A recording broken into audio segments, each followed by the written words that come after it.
भजहरी भाईर बेपार बंद करी बोली केते कष्ट कली किंतु किछि लाभ हेलानी बरं तांकु एबे द्विगुण मूल्य मिलिबो।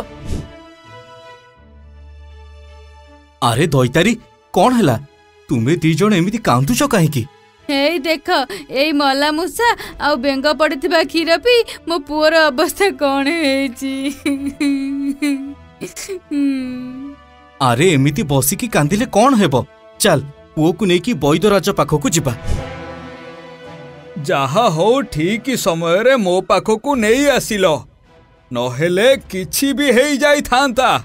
पुओ विषाक्त क्षीर पी अचेत हेई जाइथिला एबे से विपद मुक्त। मोर भूल हो जाइछि भजहरी भाई मते क्षमा कर दियो। अरे दैतारी उठ उठ उठ उठ कौन हेछि कहलु? मोर बेपार भल हेउछु बोली तुमको ईर्षा करी तुम क्षीर रे बेंग आउ मला मूसा मु ही पकेइथिली आउ सेइथि पई भगवान मो पुओ को एमिति दंड देले। मते क्षमा कर दियो भजहरी भाई मते क्षमा कर दियो। अरे तू मोर किछि भी क्षति करिनु बरम तो पाई मोर लाभ हैला। मु आज हाट को जाई नथिली बोली मते महाराजंको महल रे क्षीर देबार सुजोग मिलिला।